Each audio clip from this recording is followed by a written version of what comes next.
देखिए, यहाँ हम 172वीं गाथा की टीका पढ़ रहे हैं। यहाँ पर बहुत सुंदर प्रक्रिया साधक दशा की बताई गई है। इस तरह वह शुद्धात्मा का साधक मोक्ष मार्ग में चलता हुआ व्यवहार रत्नत्रय के विकल्प करते हुए कैसे वह निर्विकल्प होता है और निश्चय नय के विषयभूत अभेद रत्नत्रय का अवलंबन लेता है। अपने शुद्धात्म तत्व की श्रद्धा ज्ञान और उसमें ही लीन होकर निराकुल आनंद पाता है। यह सुंदर चर्चा, सुंदर प्रक्रिया यहाँ पर बताई गई है। यहाँ पर शब्द आया भगवान आत्मा। ऐसे आपने गुरुदेव के मुख से काफी सुना होगा भगवान आत्मा। तो लोग इस पर टिप्पणी भी करते हैं कि ये भगवान आत्मा कहाँ से लाए। भगवान तो अरहंत अवस्था में होते हैं, सिद्ध अवस्था में होते हैं। ये प्रत्येक आत्मा भगवान कैसे? वो सबको भगवान कह रहे हैं, भगवान आत्मा, भगवान आत्मा। तो ये कैसे? यहाँ लिखा ना, देखो, ऐसे भगवान आत्मा में विश्रांति रचते हुए। अब कुछ लोग कहते हैं ये तो हिंदी में लिखा है ना, लिख दिया होगा। ऐसा नहीं है, कुछ भी ऐसा लिख दिया होगा नहीं। भगवान आत्मा आचार्य कहते हैं।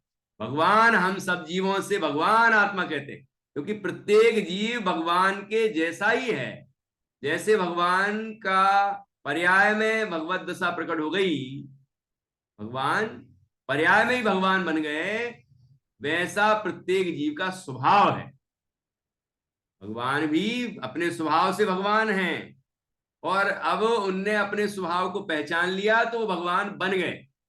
जैन दर्शन में भगवान बनते हैं, है ना। तो हम भी भगवान बन सकते हैं। भगवान जन्मते नहीं, भगवान बनते हैं। तो जो जीव अपने भगवान भगवत स्वरूप को पहचान लेता है, देह से भिन्न अपने शुद्धात्म स्वरूप को पहचान लेता है, सिद्धों जैसे अपने आत्मा को पहचान लेता है और उसकी निरंतर साधना करता है, उसकी श्रद्धा ज्ञान उसमें लीन हो जाता है, वह आत्मा एक दिन परमात्मा बन जाता है। ठीक है ना। तो अब यहाँ पर संस्कृत में भी है। मैंने देखा कि भाई संस्कृत में भी तो दिखें कि ऐसा लिखा है कि नहीं लिखा है कि कहीं अपने माँ बाप से तो नहीं जोड़ दिया। ये देखिए यहाँ पर लिखा हुआ है। हम्म, ये भगवत्यात्मनि, भगवत आत्मनि, भगवत शब्द मूल है, भगवान उससे बनता है। भगवान, भगवंतो, भगवंतः, ऐसे रूप बनते हैं उसके। मूल शब्द भगवत है, तो उससे ये ये शब्द बना है भगवती आत्मनि, मतलब भगवान आत्मा में। ठीक है। विश्रांति मां सूत्रयंत क्रमेण मुपजात समरसी भावा परम वीतराग भाव मधिगम्य साक्षात मोक्ष अनुभवंती थी। तो कैसे साक्षात मोक्ष का अनुभव करता है, मतलब प्राप्त करता है जीव, कि साक्षात मोक्ष मार्ग से साक्षात मोक्ष को प्राप्त करता है। वो क्या है कि अपने आत्मा की श्रद्धा ज्ञान और उसमें ही लीनता, निर्विकल्प अनुभूति, शुद्धोपयोग। जहां ज्ञान ज्ञाता गे ना को विकल्प बच भेदन, जहां जहां ज्ञान ज्ञाता गे का विकल्प नहीं होता, प्रमाण नय निक्षेप का विकल्प नहीं होता, है ना। उस स्वानुभव की दशा में, शुद्धोपयोग की दशा में, परमाण नय निक्षेप को न उद्योत अनुभव में विखे, है ना, ऐसी दशा होती है। वो स्वरूप स्थिरता की दशा होती है। और ऐसे जब चिंत यो चिंत निज में थिर भये, वो मुनराज, वो निर्गंत संत, जब इस तरह चिंतन करते हुए, इस तरह अनुभव करते हुए अपने स्वरूप में पूर्ण स्थिर हो जाते हैं, तो क्या हो जाता है? यो चिंत निज में थिर भये, जो जो अकथ, तो अकथ जो आनंद लह्यो, सो इंद्र नाग नरेंद्र व अहिमिंद्र के नाही कहो। वो अपूर्व आनंद प्राप्त करते हैं जब अपने स्वरूप में स्थिर हो जाते हैं। तो ठीक है, 12वें गुण स्थान में पूर्ण आनंद की प्राप्ति हो जाती है। और उसके बाद सब लख्यो केवल ज्ञान करी भविलोक को शिव मग कहो। फिर उसके बाद केवल ज्ञान होता है, मतलब चारों चतुष्टय प्रकट हो जाते हैं, अनंत दर्शन, अनंत ज्ञान, अनंत सुख, अनंत वीर, अनंत अवस्था में। तो वह अनंत अवस्था होती है, वहां पर अनंत आनंद को प्राप्त करते हैं, केवल ज्ञान के द्वारा सबको जानते हैं। और सब भव्य जीवों के लिए धर्म का उपदेश देते हैं। और उसके बाद फिर संसार खार अपार पारावार तरि तीरई गए। ठीक है, इस तरह सिद्ध अवस्था को प्राप्त कर लेते हैं और वहां साधी अनंत काल अनंत आनंद को भोगते रहते हैं। वही पूरी प्रक्रिया यहाँ पर बहुत सुंदर ढंग से बताई गई है। देखिए यहाँ कि ऐसे भगवान आत्मा में विश्रांति रचते हुए, अर्थात दर्शन ज्ञान चारित्र के ऐक्य स्वरूप एकता तीनों की, निर्विकल्प परम चैतन्यशाली है तथा भरपूर आनंद युक्त ऐसे भगवान आत्मा में अपने को स्थिर करते हुए क्रमशः समरसी भाव समुत्पन्न होता है। वितराग भाव यथाख्याचारित हो जाता है। वितरागता बढ़ते बढ़ते बढ़ते बढ़ते श्रेणी छपक श्रेणी में मोहिनी कर्म का क्षय होते होते पूर्ण क्षय हो जाता है और यथाख्याचारित हो जाता है 12वें गुण स्थान में। फिर 13वें गुण स्थान में परम यथाख्यात हो जाता है। ठीक है ना, तो वही समरसी भाव है। ठीक है, वह वीतराग भाव ही समरसी भाव है। क्रमशः समरसी भाव उत्पन्न होता है जाता है। इसलिए परम वीतराग भाव को प्राप्त करके, परम वीतराग भाव को प्राप्त करके साक्षात मोक्ष का अनुभव करते हैं। और फिर जब अपने स्वरूप की पूर्ण स्थिरता द्वारा परम वीतराग भाव उत्पन्न होता है तो उसके बाद अरहंत अवस्था के भी बाद फिर सिद्ध अवस्था प्राप्त हो जाती है। अरहंत अवस्था को भी मोक्ष कहा है। ठीक है ना, वो भी जीवन मुक्त हैं, मतलब अर्थात जन्म अब नहीं होगा उनका, और चार घाती कर्म से मुक्त हैं। ठीक है ना, तो इस तरह उनको ही मुक्त कहते हैं। और उसके बाद 14वें गुण स्थान के अंतिम समय में सिद्ध अवस्था होती है जब, तो वो उनको द्रव्य मोक्ष भी हो गया। अरहंत अवस्था को भाव मोक्ष कहा, लेकिन सिद्ध अवस्था में द्रव्य मोक्ष भी हो गया और वह चार आघाती कर्म से ही मुक्त हो जाते हैं, शरीर से ही मुक्त हो जाते हैं। और यहां से वह आत्मा एक समय मात्र में ही लोक के अग्रभाग में विराजमान हो जाते हैं और वहां सारी अनंत काल अपने स्वरूप में लीन रहकर अनंत आनंद को भोगते हैं। सकल गे ज्ञायक तदपि निजानंद रस। ऐसी बड़ी सुंदर ये गाथा है, बहुत सुंदर चर्चा है। इसलिए फिर से इसका और भाव बना कि ये जो प्रकरण अभी उस दिन लिया था थोड़ा जल्दी हो गया था, इसलिए ऐसा लगा कि एक बार और इस पर चर्चा हो, जिससे विषय स्पष्ट हो जाए और ये समझ में आए कि ऐसी साधक दशा में किस तरह साधना करते और साधक का उपयोग या उत्साह किस तरह उछलता है, उसका पुरुषार्थ कहाँ चल रहा है। अपने में लीन होने का निरंतर पुरुषार्थ है कि बाहर की चीजों में उसका पुरुषार्थ है। व्रत करता है, तप करता है, परिचय सहता, परिचय करता है ना। सभी अवस्थाओं में मूल गुण हो या उत्तर गुण की अवस्था हो, प्रत्येक अवस्था में निरंतर उत्साह है अपने स्वरूप में स्थिर होने का। ठीक है ना, और जैसे स्वरूप में स्थिर होता है छपक श्रेणी चढ़ता है जीव, और फिर मोहिनी कर्म का क्षय होकर फिर केवल ज्ञान प्रकट होता है, अरहंत अवस्था होती है, अनंत आनंद होता है, फिर सिद्ध अवस्था होती है, अव्यवाद अनंत आनंद होता है, और यह जीव सादी अनंत काल ऐसा अव्यवाद आनंद भोगता है, प्राप्त करता है। ऐसी सुंदर दशा प्रकट होती है इस मार्ग से, इस साधक को साध दशा की प्राप्ति होती है। ठीक है, ऐसी हमने 172वीं गाथा के अंदर इस प्रकरण में चर्चा की। अभी 172वीं गाथा ही चल रही है ना, लेकिन ये जो प्रकरण चला यहाँ पर कुछ विशेष कहा जाता है। तो वो बात यहाँ पर अपन ने की। अब यहाँ तो साधक दशा में व्यवहार और निश्चय दोनों का सुमेल बताया। ठीक है, उन व्यवहार रत्नत्रय के विकल्पों में जीव उलझता नहीं है, लेकिन वो व्यवहार रत्नत्रय के विकल्प उसकी भूमिका में आए बिना रहते नहीं हैं। अशुभ से बचने के लिए और शुद्ध में लगने के लिए उसको व्यवहार रत्नत्रय के विकल्प आते ही हैं। व्रत, शील, संयम, तप, है ना, परिचय आदि जितने मूल गुण उत्तर गुण कहे हैं, ये सब विकल्प वहां भूमिका के अनुसार होते हैं, लेकिन उन विकल्पों को करना उनका उद्देश्य नहीं होता। निर्विकल्प होना उद्देश्य होता है, और अभिन्न साध्य साधन उद्देश्य होता है।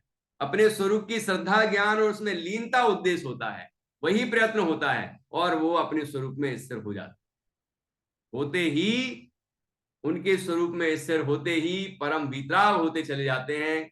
होता जाता है, देखो शब्द का प्रयोग किया है ना, और फिर पूर्ण वितराग हो जाता है, परम वितराग हो जाता है, और फिर मोक्ष अवस्था प्रकट हो जाती है, और वहां अनंत आनंद प्राप्त होता है। मार्ग में भी आनंद प्राप्त होता है, और जब मार्ग का फल मिलता है तो वहां अनंत आनंद प्राप्त होता है। ऐसा ध्यान रखें, मोक्ष मार्ग में भी आनंद है, जितनी जितनी स्वरूप में स्थिरता होती है उतना उतना आनंद होता है, ठीक है। और मार्ग का फल मिलने पर परम आनंद होता है, ऐसा समझना है। इसके बाद अगला प्रकरण है हमारा, अब केवल व्यवहारालंबी अज्ञानी जीवों को प्रवर्तन और उसका फल कहा जाता है। कौन से अज्ञानी की चर्चा है ये? केवल व्यवहारालंबी।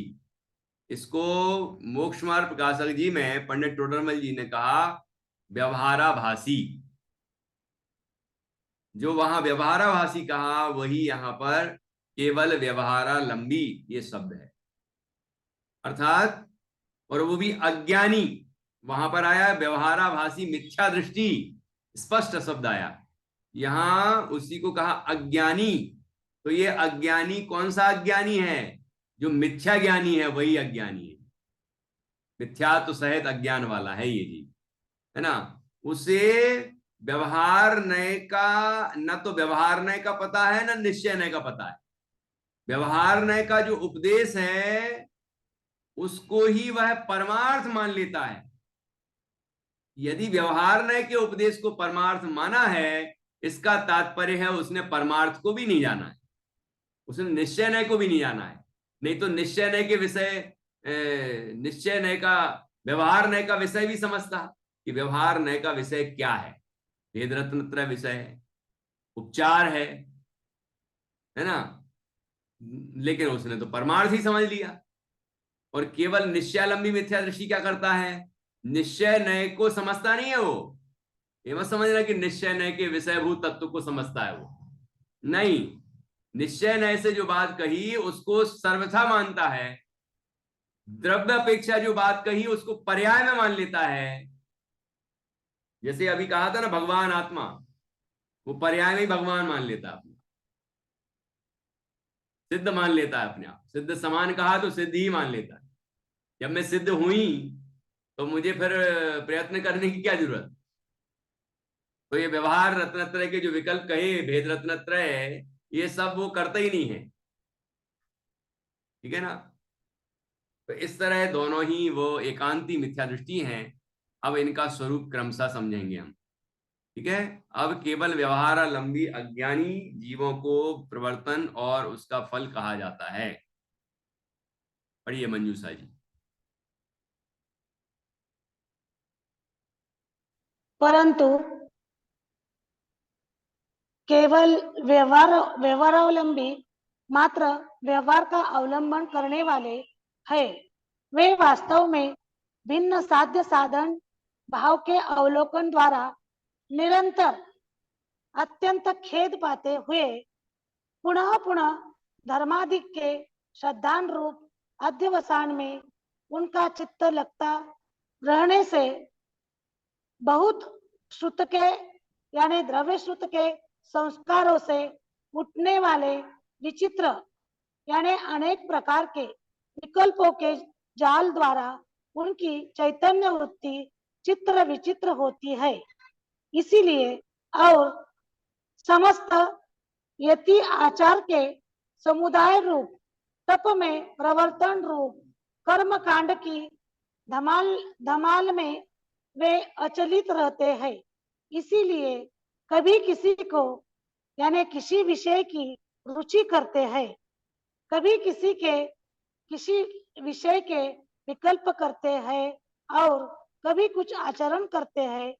दर्शनाचरण के लिए वे कदाचित प्रशमित होते हैं, कदाचित संवेग को प्राप्त होते हैं, कदाचित अनुकंपित होते हैं, कदाचित अस्तिकय अस्तिकय को धारण करते हैं। शंका, कांक्षा, विचिकित्सा और मूढ़ दृष्टिता के उत्थान को रोकने के लिए नित्य कटिबद्ध रहते हैं। उपग्रहण स्थिति यानी करण, स्थितिकरण वात्सल्य नहीं, और इकट्ठा है स्थितिकरण। स्थितिकरण, वात्सल्य और प्रभावना को भाते भाते हुए बारंबार उत्साह को बढ़ाते हैं।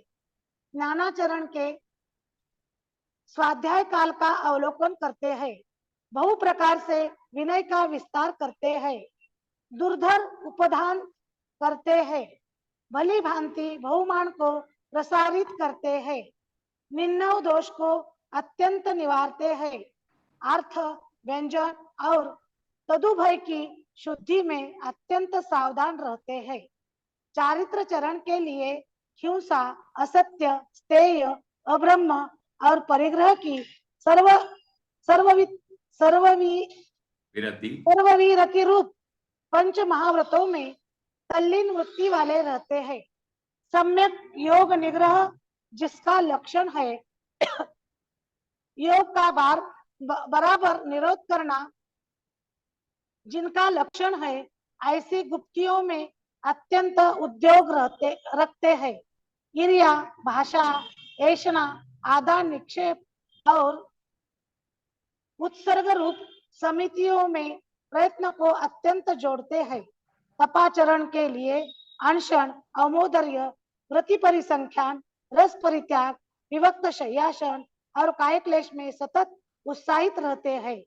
प्रायचित, विनय, वैयाव्रत, उत्सर्ग, स्वाध्याय और ध्यान रूप परिकर द्वारा निज अंतकरण को अंकुशित रखते हैं। वीर्याचरण के लिए कर्म कांड में सर्वशक्ति द्वारा व्यापृत रहते हैं।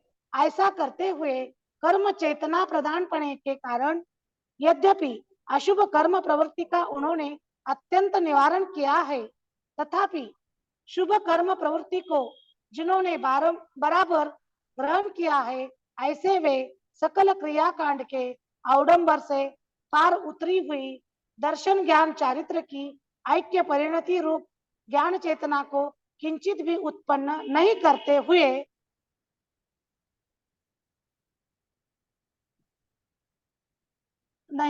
हुए बहुत पुण्य के भार से मंथर हुए चित्त वृत्ति वाले वर्तते हुए देवलोकादि के क्लेश की प्राप्ति की परंपरा द्वारा दीर्घ काल तक संसार सागर में भ्रमण करते हैं। कहा भी है कि चरण कर्णप्पाहाना ससमय परमुच्च मुक्कावारा, चरण कर्ण से सार में निश्चय शुद्ध न जानती। चरण कर्ण से चरण सारम कर्ण पहाना, चरण कर्ण पहाना, ससमय परमथ मुक्कवारा, चरण चरण कर्ण से सारम निश्चय शुद्धम न जानती। जानती। अर्थात जो चरण परिणाम प्रदान है और स्वसमय रूप परमार्थ में व्यापार रहित है, वे चरण परिणाम का सार जो निश्चय शुद्ध यानी आत्मा, उसे नहीं जानते। अब केवल निश्चयावलंबी अज्ञानी जीव का प्रवर्तन और उसका फल कहा जाता है। देखिए, यहाँ पूरे प्रकरण में केवल व्यवहारालंबी मिथ्या दृष्टि का वर्णन किया है। एक प्राकृत ग्रंथ की गाथा भी दी है, जिसके आधार से यहाँ पर टीका में स्पष्ट किया गया है विषय। अब जो एक मिनट अभी बाद में है ना, अभी केवल व्यवहारालंबी का पढ़ा है अपन ने, तो व्यवहारालंबी को समझेंगे। उसके बाद निश्चयालंबी पे आएंगे। तो यहाँ जो प्रकरण दिया है केवल व्यवहारालंबी का, तो ये इस गाथा के आधार से दिया है, ठीक है ना। ये गाथा यहाँ पर कोट की गई है आचार्य अमृतचंद स्वामी के द्वारा। तो पूर्व ग्रंथों के अंदर से ये गाथा है, तो उसके आधार से आचार्य अमृतचंद स्वामी ने ये केवल व्यवहारालंबी, ऐसी निश्चयालंबी में भी ये गाथा आएगी, उसके आधार से केवल निश्चयालंबी मिथ्या दृष्टियों का वर्णन किया। तो इनके आधार से फिर पंडित टोडरमल जी साहब ने मोक्षार्थ प्रकाशक में ये प्रकरण पर बहुत सुंदर चर्चा की। वहां तो उभयाभासी मिथ्या दृष्टि का भी वर्णन है और सम्यक तो सन्मुख मिथ्या दृष्टि का भी वर्णन है आगे, ठीक है ना। तो उन्होंने और विस्तार किया उस विषय को।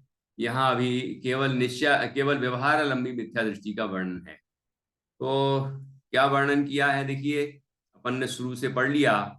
इसका सार ये है कि व्यवहार नय से जो मोक्ष मार्ग का स्वरूप बताया गया है, जो भेद रत्नत्रय बताया गया है, जो भिन्न साध्य साधन बताया गया है, उसका पूरी दृढ़ता से वो पालन करते हैं, ठीक है।